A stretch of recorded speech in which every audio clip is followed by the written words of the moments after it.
Hello अस्सलाम वालेकुम। हाँ, उम्मीद है आप सब ठीक ठाक होंगे। आज मैंने एक पाकिस्तानी भाई को इनवाइट किया हुआ है जिन्होंने आईएलटीएस एग्ज़ाम बहुत अच्छे बैंड से पास किया हुआ है, तो वो आपके साथ अपना एक्सपीरियंस शेयर करेंगे। उसामा भाई इनका नाम है। उसामा भाई, सबसे पहले आप अपना एक शॉर्ट सा इंट्रोडक्शन कीजिए please. First of all, thank you very much for having me with you today. और second thing is कि I have done my bachelor's from government college university Faisalabad. मैंने बेसिकली बीएस फिज़िक्स किया है। उसके बाद मैंने यूनिवर्सिटी ऑफ पादोवा में apply किया है और उधर से मुझे एडमिशन आ गया था। और बस आइल्ट्स में मेरे 7.5 ओवरऑल है अल्लाह के फजलो करम से।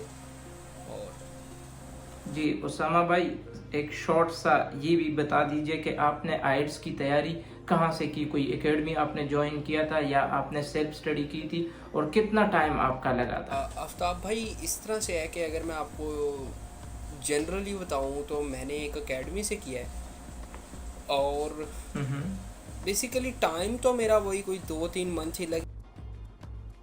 आप क्या मैसेज देना चाहते हो कि कौन सा मॉड्यूल आपके लिए मुश्किल था, आपने उनको टाइम ज़्यादा दिया, उससे आपने प्रैक्टिस ज़्यादा किए?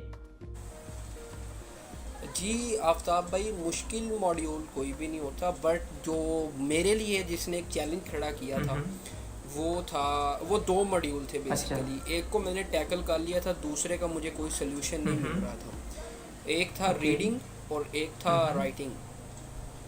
तो बेसिकली रीडिंग के अंदर ये इशू होता है कि भाई 1 घंटे में 3 सेक्शन उसके होते हैं। वो कोई कोई मतलब के होता है जो कवर कर सकता है उसे 1 घंटे में उन तीनों को। ओके।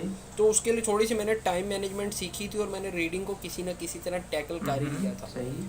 बट फॉर राइटिंग मैं मतलब कि उस तरह से उसको पेपर में भी अटैम्प्ट नहीं कर सका था जिस तरह से होना चाहिए। बट मेरे बुरे बैंड्स नहीं है राइटिंग में, बट 6.5 है। I think that I could do better than this one. Usama भाई, आपका टेस्ट सेंटर कौन सा था और ओवरऑल एक्सपीरियंस आपका कैसा रहा, मतलब रीडिंग में, राइटिंग में, स्पेशली स्पीकिंग में?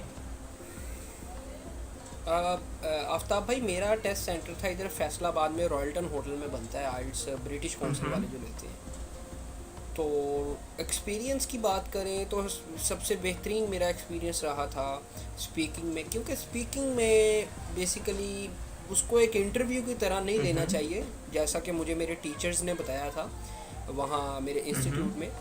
उन्होंने बोला था कि इसको सिर्फ एज ए कन्वर्सेशन लेना है, इसको कोई प्रोफेशनल इंटरव्यू बिल्कुल नहीं लेना। ज़बरदस्त। जिस तरह आप दोस्तों से बात करते हैं उस तरह कॉन्फिडेंट होके। तो मेरा सबसे अच्छा एक्सपीरियंस ही वो रहा था। सही। अगर बात करते हैं सेकंड पार्ट की, जो कि क्यू कार्ड होता है जिसमें आपने स्पीच ओके। देनी होती है, 4 टॉपिक्स आपने उसके अंदर कवर करने होते हैं, वो मेरा था कि did you have any experience in standing in a long Q, मतलब किसी लंबी लाइन में लगने का आपको एक्सपीरियंस हुआ है? तो वो मेरा एक पर्सनल एक्सपीरियंस हुआ था जब मैं अपना पासपोर्ट पाकिस्तान में बनवाने ये गया था बहुत होता पासपोर्ट है। ऑफिस। जी जी जी। जी जी। पासपोर्ट का इंटरनेट बंद था, तो वो मतलब कि पासपोर्ट वालों का इंटरनेट बंद था, वहाँ मुझे 2-3 घंटे लगना पड़ा लाइन में। तो मैं वो पर्सनल एक्सपीरियंस वहाँ पे मैंने 2 मिनट उसी को एक्सप्लेन किया। सही है। तो मतलब ओवरऑल मेरा बेस्ट एक्सपीरियंस जो रहा है वो स्पीकिंग में रहा है। ज़बरदस्त। उसामा भाई, आप इनकमिंग स्टूडेंट जो अभी पाकिस्तान से अप्लाई करना चाहते हैं, उनको आइल्स एक बहुत बड़ा पहाड़ लगता है कि भाई ये आइल्स हमने कैसे क्रॉस करना है, आइल्स हमने देना है नहीं देना है, उनको क्या मैसेज देना चाहोगे आप?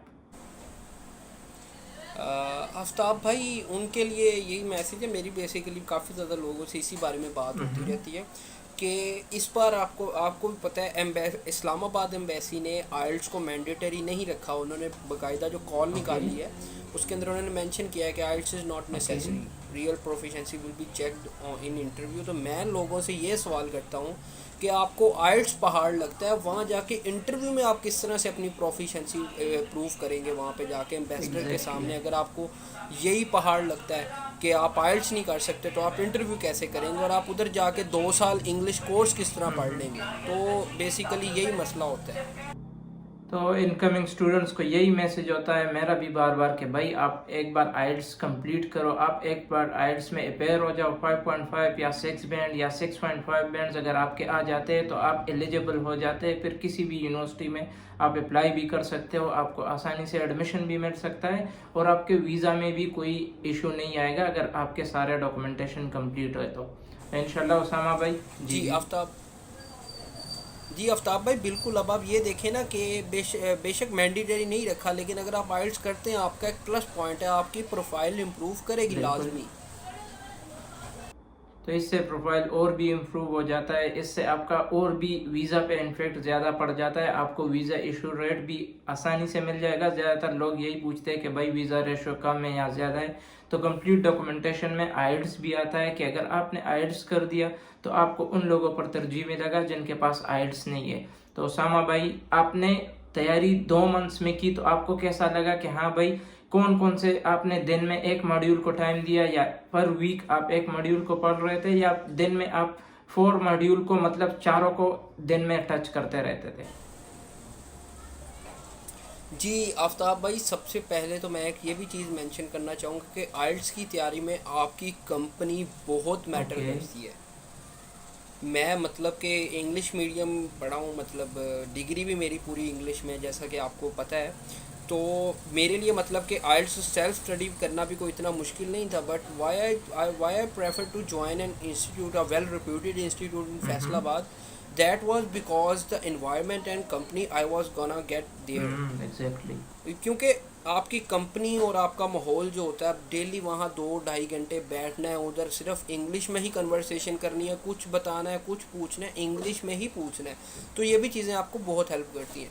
बाकी बात आ जाए मेरे पे, तो मैं जो घर में पढ़ता होता था वो बेसिकली मेरा और मेरी एक क्लास फेलो का एक था, मतलब कि ग्रुप बना हुआ, हम दोनों बैठ के डेली का एक टेस्ट अटेम्प्ट करते होते थे घर बैठ के। पुरानी आइल्स की बुक्स में से आइल्स बुक 3 कवर की है, 4 कवर की है, 5 कवर की है। और मैं ये भी समझता हूँ कि रीडिंग मुझे समझ नहीं सी आती। मैंने ये रीडिंग में जो अपनी एक टेक्निक मतलब कि डिस्कवर की थी, वो बेसिकली वो घर बैठ के जो मैं टेस्ट देता था डॉक्टर रमशा के साथ, उन्हीं के साथ मैंने ये अपनी टेक्निक डिस्कवर की थी, जिससे मेरे 7.5 रीडिंग में है मेरे। Very very good. वरना मैं मतलब मैं इंस्टीट्यूट में जाके मैं 5.5 6.0 पे ही फिर रहा था। रीडिंग मुझे समझ ही नहीं थी आती होती, मेरी हर चीज़ ठीक थी। लिसनिंग में भी मेरे मार्क्स अच्छे थे, राइटिंग में भी अच्छे थे, स्पीकिंग में भी अच्छे थे, रीडिंग में मैं मार्क खा रहा था। तो बेसिकली ये भी होता है कि आप किस बंदे के साथ आप तैयारी कर रहे हैं, आपके इर्द गिर्द वाले लोग किस तरह का आपको एनवायरनमेंट मिल रहा है, ये बहुत मैटर। टेस्ट अगर जिस दिन आपने टेस्ट दे दिया, रीडिंग राइटिंग सारा, तो आप किस मॉड्यूल से ज़्यादा सेटिस्फाई थे कि हाँ ये मैंने सही किया है, और किस मॉड्यूल पे आपको ज़्यादा वो था कि हाँ भाई इसमें मैंने गलतियाँ ज़्यादा की थी? भाई जो मेरा बेस्ट मॉड्यूल गया था वो गया था रीडिंग का। वैसे अगर मैं बात करूँ सबसे ज़्यादा ठीक, तो मुझे भी पता है कि मुझे भी पता था कि मेरे लिसनिंग में होने थे, क्योंकि लिसनिंग में मेरे अब 8.0 आए हैं। बट लिसनिंग से मैं इतना खुश नहीं था जितना खुश मैं रीडिंग से था, क्योंकि मुझे ये था लिसनिंग तो इजी है, इसके अंदर इतने बनते हैं, लेकिन I think in reading I have achieved more than my ability. उसके अंदर मेरा बहुत अच्छा पेपर हुआ था रीडिंग का, मैंने अपनी टेक्निक अप्लाई की और वह एग्जैक्ट अप्लाई होगी।